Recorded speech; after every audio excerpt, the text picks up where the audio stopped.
안녕하세요. 참 살다 보니 별의별 일이 다 있는 것 같아요. 세상이 좁다는 말이 있잖아요.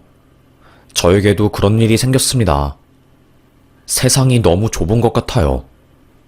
제 이야기를 들은 지인들은 다들 엄청 놀라서 무조건 라디오 사연에 제보를 해보라고 난리를 치길래 용기를 내서 사연을 작성하게 되었습니다.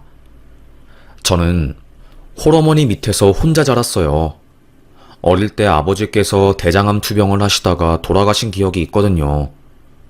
아직도 저는 그때의 기억이 생생해요. 아산병원에서 아빠의 호흡기에 긴 호스기가 달려있고 저는 그 옆에 있는 간이의자에 앉아서 쌕쌕거리며 숨을 쉬는 아빠를 바라보며 눈물을 흘렸던 순간이요. 삐삐삐 소리와 함께 갑자기 아빠의 심호흡이 느려졌고 간호사와 의사들이 한꺼번에 달려와서 아빠를 살리려고 애를 썼지만 결국 실패하게 되었습니다. 대성통곡을 하며 울었던 것 같아요. 그때 제 나이가 초등학교 저학년이었으니까요. 아빠의 죽음은 저에게 너무나도 큰일이었습니다. 엄마도 그날 이후로 저를 더 아껴주셨던 것 같아요. 아무래도 가족이 저희 둘밖에 남지 않았으니까요. 서로에게 서로는 너무나도 소중한 존재였습니다. 아빠가 돌아가신 이후로 엄마는 식당 일부터 시작해서 장례 지도사까지 안 해본 일이 없었어요. 엄마도 많은 나이가 아닌데도 불구하고 저 먹여 살리겠다고 별의별 일을 다 한 거죠. 그러다가 기존에 살고 있던 집주인이 월세를 올려달라고 요구를 한 겁니다. 어쩌죠? 저희가 지금 형편이 너무너무 힘들어서 바로 월세를 올려드릴 수는 없을 것 같은데. 돈이 없으면 짐을 빼든가. 이게 뭐 하는 짓이에요? 주변에 집값 다 올라가서 월세 배로 받는데 우리네는 그쪽 배려하느라 몇 년간 월세 동결했잖아요. 더 이상은 우리도 안 돼요. 고개를 푹 숙이며 우울해하는 엄마의 모습을 한없이 그저 바라만 볼 뿐이었어요. 그로부터 며칠 뒤 갑자기 엄마가 제 손을 잡고 우리 다른 집으로 이사 가자. 대신 다른 가족이랑 같이 살아야 하는데 괜찮아? 난 괜찮아. 엄마랑 헤어지지만 않을 수 있으면 어디로 가든 상관없어. 알고 보니 엄마는 한 가정의 가정부로 취업을 한 거였어요. 으리으리한 부잣집이었고 단독주택 옆에 있는 아주 작은 창고 같은 곳에서 저와 엄마가 거주할 수 있게 배려를 해준 거였어요. 거의 24시간 엄마는 그 집에 붙어 있는 거니까 식모나 다름이 없었죠. 그 집안은 아버지와 딸이 같이 사는 집안이었습니다. 주인 아저씨는 사업을 하시느라 굉장히 바빴고 딸내미는 저보다 좋기 10살은 어려 보이는 아주 작은 아이였어요. 나이는 어리지만 어릴 때부터 오냐오냐 커서 그런지 아주 고집이 장난이 아니었습니다. 미운 7살이라는 말이 딱 알맞았어요. 저를 보자마자 내 꼬붕이다. 너 앞으로 내 꼬붕인 거지? 반말을 하더라고요. 주인 아저씨는 너 언니한테 그러면 못 써? 어디서 언니를 보고 꼬붕이라고 그래? 그런 말 하면 절대로 안 되는 거야. 알겠지? 정말 크게 혼날 거야. 그제서야 그 아이는 풀이 죽더라고요. 하지만 쉽게 고집을 꺾는 아이가 아니었습니다. 제가 창고에 혼자 누워서 책을 읽고 있었어요. 그런데 그 애는 그 모습이 너무나도 꼴보기 싫었나 봐요. 갑자기 성큼성큼 걸어와서 제 책을 전부 다 찢어놓는 겁니다. 너 뭐 하는 짓이야? 왜 남의 물건을 다 망가뜨려? 아무리 그래도 이러면 안 되는 거야. 정말로 혼나고 싶어? 언니, 나 혼낼 수 있겠어? 언니네 엄마는 우리 아빠 때문에 먹고 사는 거 아니야? 혼내봐. 내가 가만히 있을 것 같아? 아빠한테 다 이르러 갈 거야. 에베베베. 정말 머리를 한 대 쾅 쥐어받고 싶은 심정이었어요. 그 애 말이 다 맞았거든요.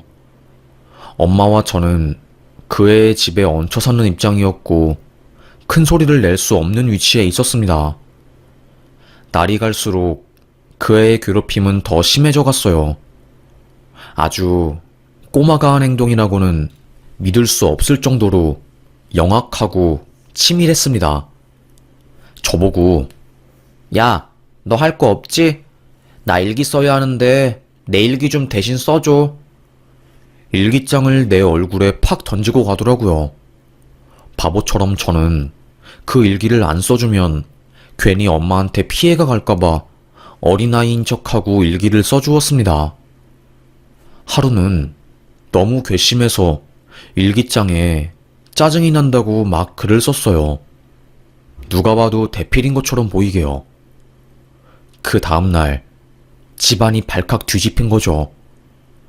그의 초등학교 선생님이 주인 아저씨에게 연락을 한 겁니다. 채연이가 일기를 다른 사람한테 쓰라고 시키는 것 같아요.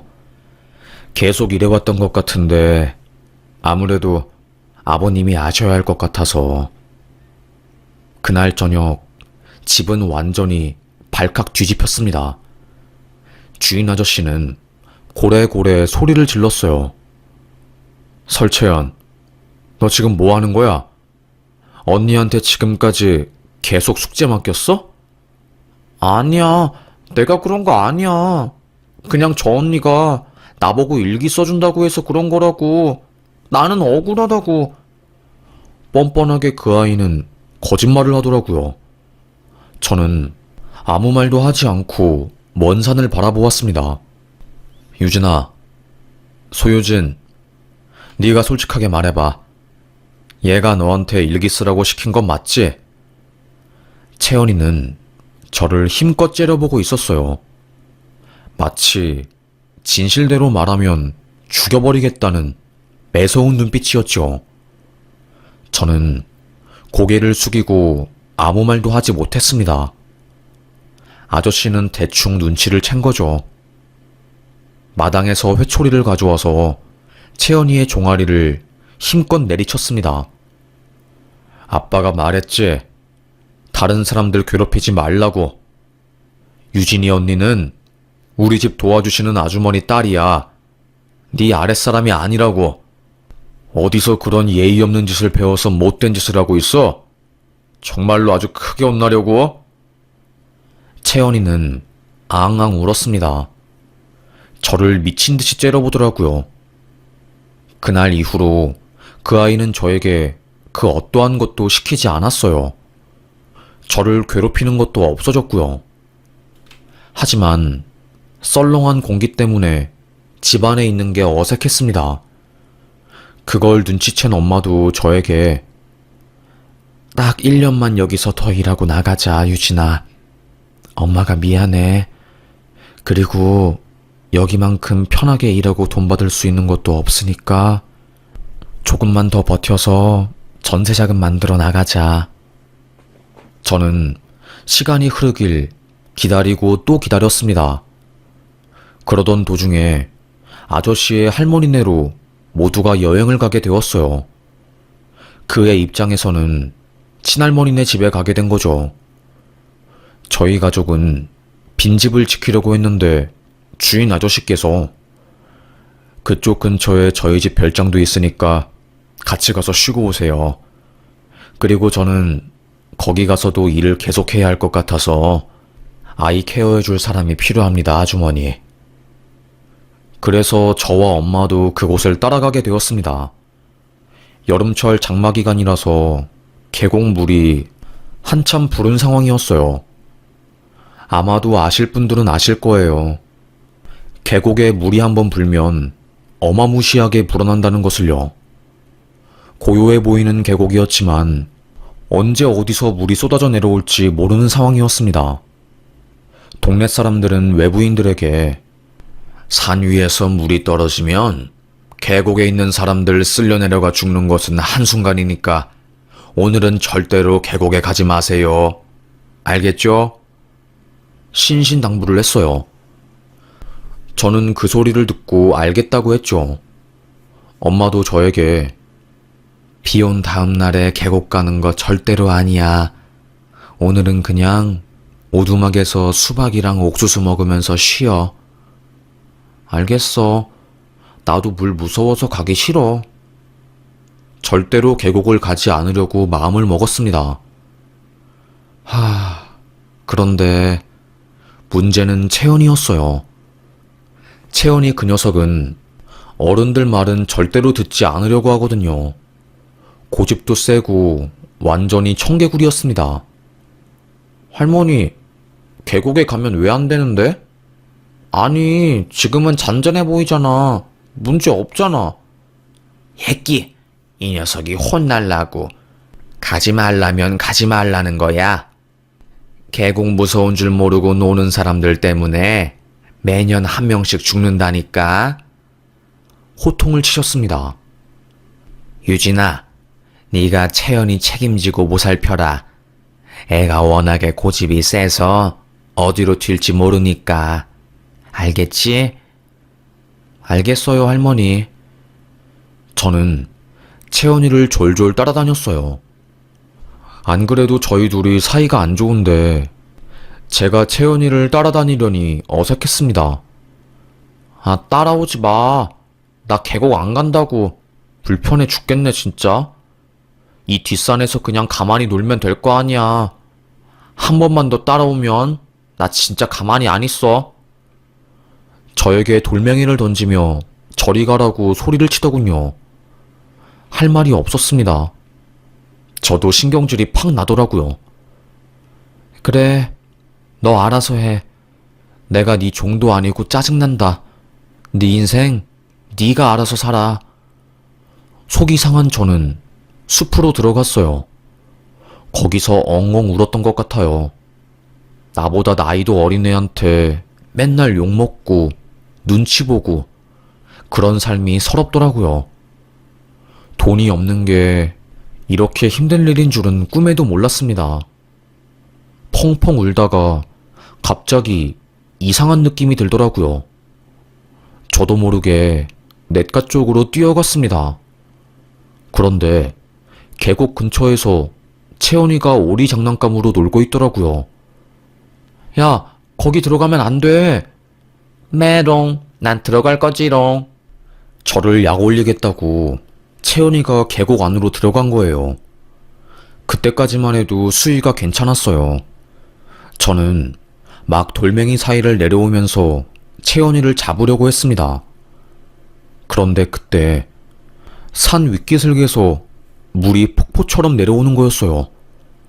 한순간에 돌멩이들 사이로 물이 쏟아졌고 채연이는 으악 소리를 내면서 몸이 굳어버렸습니다. 그때 든 생각은 설채연을 살려야겠다. 이 생각 하나뿐이었어요. 만약에 걔가 물에 빠져서 죽으면 저뿐만 아니라 우리 엄마 인생도 끝장나는 거니까요. 수영도 못하는 저는 계곡에 퐁당 빠져들었고요. 물을 잔뜩 먹으며 채연이를 번쩍 들어 올렸습니다. 그리고는 큰 바위 위에 올려놓았어요. 그때까지만 해도 물이 큰 바위를 범람하진 않았거든요. 계곡 근처에 있던 휴가 나온 군인 한 명이 저희를 보고 후다닥 달려와서 바위 위에 있는 채연이를 먼저 들어 올렸습니다. 그리고 다시 저를 구하려고 온 순간 물이 상상도 못할 정도로 차올랐고 저는 그대로 쓸려 내려갔어요. 그때 저는 죽는 줄 알았습니다. 살려주세요. 사람 살려주세요. 그 군인도 어마어마한 물 때문에 어찌할 바를 몰라 하더라고요. 미친 듯이 허우적대다가 온몸에 힘이 빠졌고 그렇게 저는 물을 마시고 기절을 해버렸습니다. 숨이 안 쉬어지고 몸이 점점 따뜻해지더니 제가 정신을 잃은 거였어요. 왜 죽기 전에 도파민이 많이 나온다고 하잖아요. 제가 딱 그랬습니다. 죽기 전에 갑자기 행복해지고 몸이 따뜻해지는 기분이 들었어요. 그 순간 제 눈앞에 돌아가신 아빠가 나오더라고요. 엄청 소리를 친 겁니다. 저에게 정신 차려. 소유진, 정신 차려. 편안해진 몸을 다시 거부하고 저는 허우적대기 시작했고 수면 위로 올라와 숨을 쉬려고 미친 듯이 노력을 했어요. 계곡 아래로 쓸려 내려가다가 쓰러진 통나무에 몸이 걸렸고 미친 듯이 그 위로 올라갔죠. 그 통나무 위에 대롱대롱 매달렸고 결국 저는 그 위에서 기절을 하고 말았습니다. 시간이 얼마나 흘렀을까요? 캑캑대면서 저는 눈을 뜨게 되었어요. 계곡 근처 땅에서 우리 엄마가 펑펑 울면서 제 윗옷을 벗기고 심폐소생술을 하고 있었어요. 눈을 뜬 걸 본 엄마는 엉엉 울며 눈물을 흘렸죠. 온 동네 사람들이 다 모였습니다. 채연이는 저 멀리서 잔뜩 겁에 질려 저를 쳐다보고 있더라고요. 뒤늦게 소식을 듣고 달려온 아저씨도 저를 보면서 울었고요. 동네 사람들은 사람 죽을 뻔했어. 정말로 사람 죽을 뻔했어. 그러게 계곡에 들어가면 안 된다니까 왜 말을 안 들어가지고 지 목숨을 지가 버리고 있어. 다들 제 흉을 보고 있었어요. 그러다가 그 옆에서 걱정스러운 눈빛으로 저를 보고 있었던 군인이 그 말을 듣고 화가 나서 소리를 지르더라고요. 죽을 뻔했던 애한테 못하는 말이 없어요? 제가 계속 지켜봤는데 이 여자애 계곡에 놀러 들어간 거 아니에요. 저 꼬맹이가 계곡에서 놀다가 갑자기 물이 차오르길래 산 위에 있다가 내려와서 목숨 던져서 여자애 살린 거라고요. 욕하지 마세요. 그 순간 일제히 동네 사람들이 채연이가 있는 쪽을 바라보았어요. 주인 아저씨는 너 그거 진짜야? 너 구하느라 언니가 죽을 뻔했던 거야? 채연이는 아무 말도 하지 못하고 있다가 앙앙 울음을 터뜨렸습니다. 사건의 전말을 알게 된 엄마는 가슴을 팍팍 치면서 통곡을 하고 난리도 아니었어요. 처음으로 엄마가 채연이한테 화를 냈습니다. 너 뭐 하는 거니? 대체 내 딸한테 왜 이러는 거니? 주인 아저씨도 미안해서 아무 말도 하지 못하더라고요. 곧이어 119 구조대가 오게 되었고 저는 병원으로 실려가서 정밀 검사를 받게 되었습니다. 폐에 물이 좀 들어간 것 외에는 크게 문제 있는 곳은 없었어요. 그나마 다행이었지만 저는 그날 이후 트라우마 때문에 물 근처에는 얼씬도 가지 못하게 되었습니다. 꿈에서 물에 빠져서 허우적대는 장면이 나오고 그랬어요. 한동안 밤에 잠도 자지 못했죠. 물에 빠진 꿈을 꾸는 게 너무 무서워서 늘 뜬 눈으로 밤을 지새웠습니다. 며칠 뒤 저희 가족은 다시 서울로 올라가게 되었어요. 채연이네 집으로 들어간 거죠. 엄마는 화가 난 목소리로 저를 보고 너는 방 안에 들어가 있어. 그리고 얼마 지나지 않아서 큰 소리가 났습니다. 아무리 그래도 저희가 여기서 식모 노릇하고 을 중에 을인 입장이지만 이건 아니지 않아요? 제 딸이 죽을 뻔했다고요. 채연이 졸졸 따라다니면서 제발 계곡에 들어가지 말라고 했더니 죄송합니다. 입이 두 개라도 할 말이 없습니다. 저도 참다 말씀드리는 거예요. 이번 주 이내로 짐 뺄 테니까 다른 가정부 알아보시는 게 좋을 것 같습니다. 소리를 치고 방으로 들어온 엄마는 제 앞에서 통곡을 했어요. 그 사건이 벌어진 이후에 엄마가 점을 보러 갔나 봐요. 점집에 가자마자 점쟁이가 엄마를 보고 지금 살고 있는 집에서 당장 나오라고 했나 봅니다. 그 집에 계속 있다가는 딸내미가 죽을 거라고 하면서요. 상극 중에 상극인 사주가 있어서 딸내미가 죽든지 아니면 상대가 죽든지 그런 운명이라는 것을 듣고 온 거예요. 아무 말도 안 했는데 용한 점쟁이가 그런 말을 하니 엄마는 화들짝 놀라서 정말로 그 집을 나와야겠다 마음을 먹은 거였죠. 다른 식모가 구해지기 전까지 그 집에 살았는데 채연이 그 녀석은 정말로 징하더라고요. 저 때문에 자기가 아빠한테 미움을 받았다고 제가 마당 앞을 지나갈 때마다 저에게 내가 언제나 살려달라고 했어? 대체 왜 나만 나쁜 사람 만드는 거야? 기가 찼습니다. 끝까지 이기적인 채연이를 감당할 힘이 없었던 저는 다 필요 없고 내가 꺼져줄게. 그리고 죽어서도 만나지 말자. 너 정말 싫어. 너 때문에 죽을 것 같아. 그날 저랑 채연이는 머리끄댕이를 잡고 싸우다가 주인 아저씨가 들어오는 소리로 인해서 싸움이 마무리되었어요. 원수보다 못한 사이가 된 거죠. 저는 죽을 뻔한 채연이를 살려주고서도 욕을 먹는 그런 상황이었어요. 며칠 뒤 새로운 가정부가 구해지게 되었고 저랑 엄마는 짐을 챙겨 도망가듯이 그 집을 나왔어요. 고정 수익이 없어지면서 너무나도 먹고 사는 게 힘들었습니다.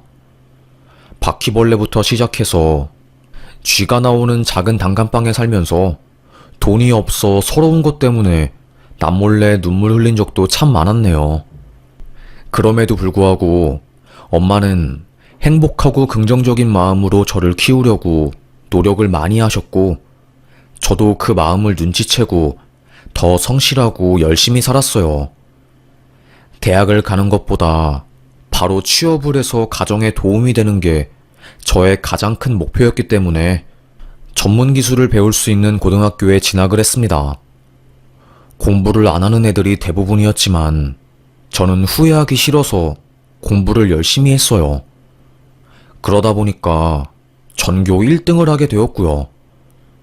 담임 선생님의 권유로 전문대학교에 전액장학금으로 들어가게 되었습니다. 치위생사로 취업을 하게 되었고요. 남들이 보기에는 그저 그런 직업일 수도 있지만 저에게는 정말 좋은 직업이었어요. 같이 일하시는 분들도 너무 친절하고 다들 따뜻한 분들이었으니까요.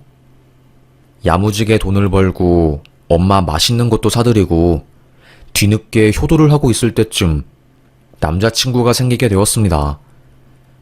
대기업을 다니고 있는 사람이었고 자주 가던 봉사 모임에서 눈을 맞게 되었어요. 서로가 서로를 너무나도 마음에 들어 했거든요. 유진아, 나는 너처럼 따뜻하고 헌신적인 사람을 본 적이 없어. 저에게 고백을 하더라고요. 솔직히 말하면 이렇게 잘나고 멋진 사람이 날 좋아해 주다니 처음에는 위축이 되었습니다. 하지만 시간이 지날수록 이 사람을 놓치고 싶지 않아서 저도 더 좋은 사람이 되고 싶었고 그렇게 결국 저희는 연인이 된 거였죠. 3년 정도 사귀었을 때였어요. 서로 결혼 이야기가 나오게 되었죠. 유진이 너는 언제쯤 결혼하고 싶어? 오빠, 나는 최대한 빨리 하고 싶어. 어릴 때 아빠 여의고 나서 엄마랑 나랑 둘이서 가정을 지켜나갔는데 정말로 죽을 만큼 너무너무 힘들었거든. 이런 진지한 이야기를 나누다가 서로 결혼 이야기가 나오게 되었고 저는 청혼받게 되었어요. 은하수가 하늘에 박힌 것 같은 아름다운 호텔 라운지에서 꽃다발과 함께 청혼을 받은 거였죠. 난 너 평생 동안 행복하게 해줄 거야. 그러니까 나랑 결혼해 줄래? 얼마나 감동이었는지 모릅니다. 그 이야기를 들은 순간 이제 제 인생에서 꽃길만 펼쳐질 줄 알았어요. 근데 아니더라고요. 생각도 못한 일이 펼쳐졌습니다. 자기야, 사실 우리 가족이 재혼 가족이야. 엄마랑 아버지가 어릴 때 이혼하시고 8년 전에 엄마가 재혼했어. 그래서 나한테 여동생이 한 명 있거든.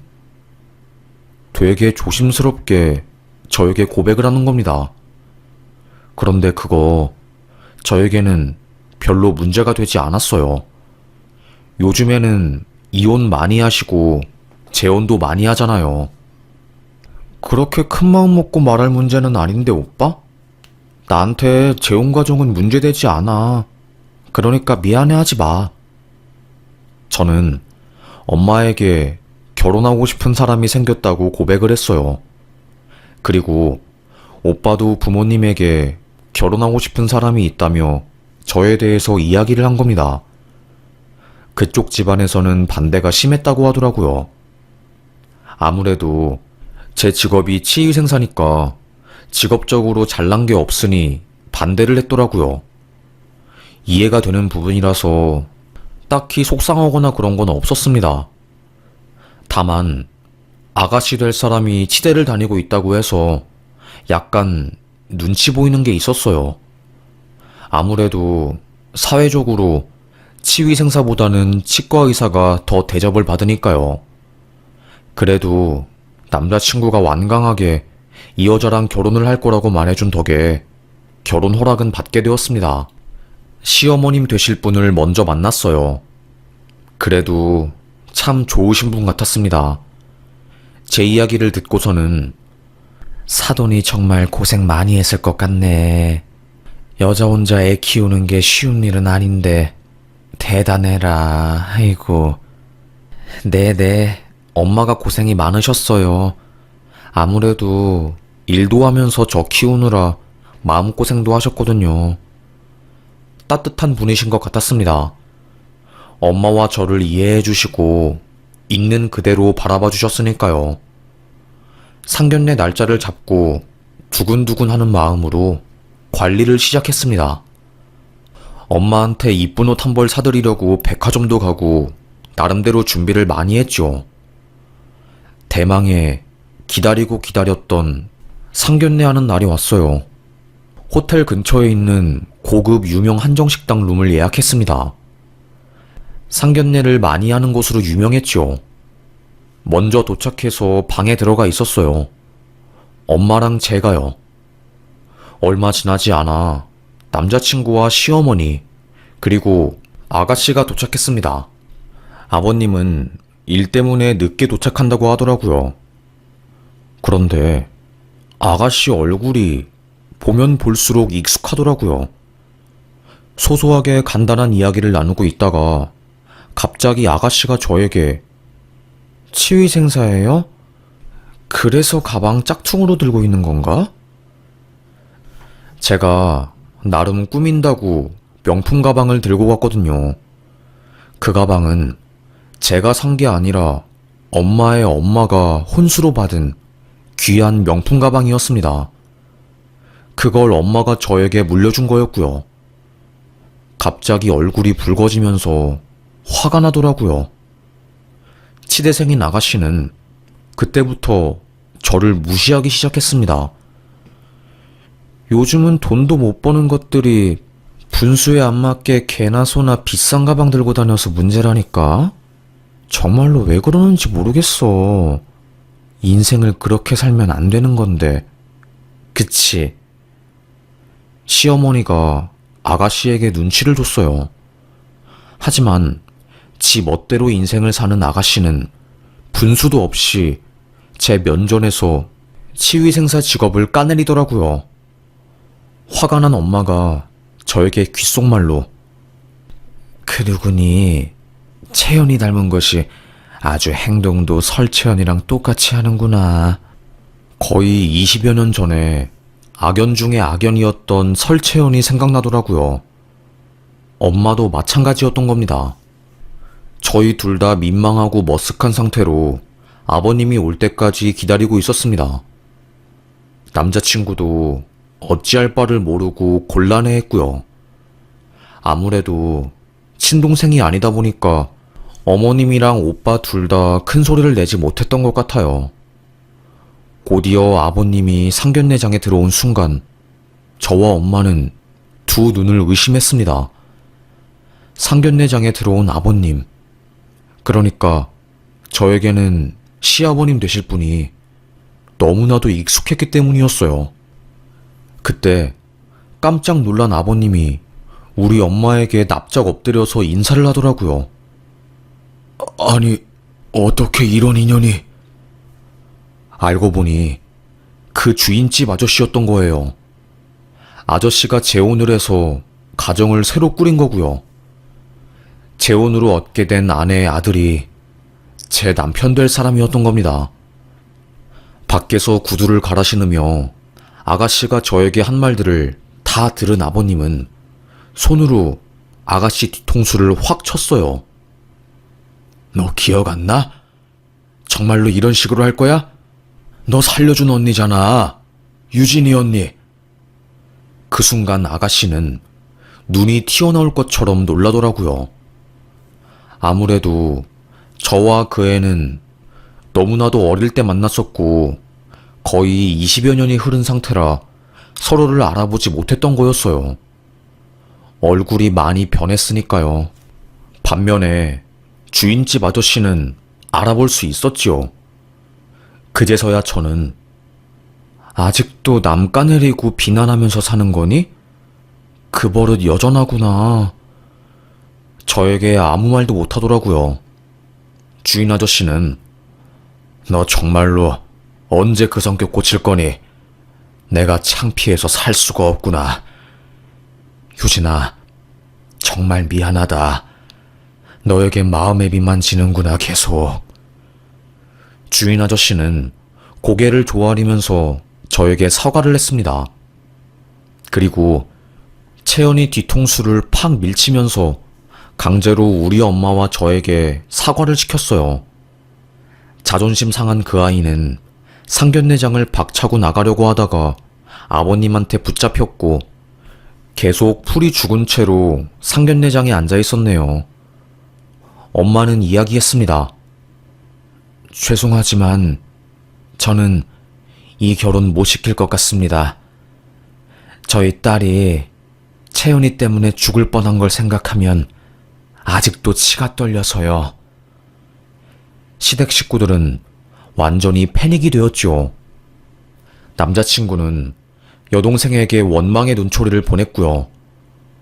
워낙에 단호했던 엄마의 입장 때문에 상견례는 빨리 끝나게 되었고 집에 가자마자 엄마가 나는 절대로 그 집안에 너 시집 못 보낸다. 다른 사람도 아니고 사주상으로 상극 중에 상극인 채연이와 가족이 될 수는 없어. 엄마의 말이 틀린 건 아니었어요. 하지만 남자친구와 헤어지기에는 제가 너무 힘들었습니다.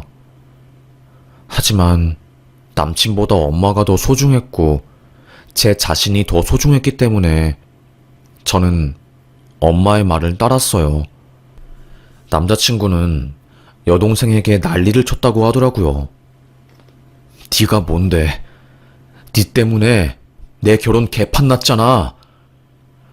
공부 잘하고 치대 들어갔다고 콧대 높았던 그 아이는 결국 집안에서 완전히 눈엣가시가 되었다고 하더라고요. 그렇게 저는 결혼을 할 뻔하다가 어그러지게 되었고 결국에 파혼하게 되었습니다. 너무나도 사랑하는 사람이었지만 제가 힘든 길은 선택하지 않으려고 했어요. 아무래도 결혼은 현실이었으니까요. 처음에는 죽을 듯이 힘들더라고요. 그 아이 때문에 또 내 인생이 힘들어지는구나 하고요.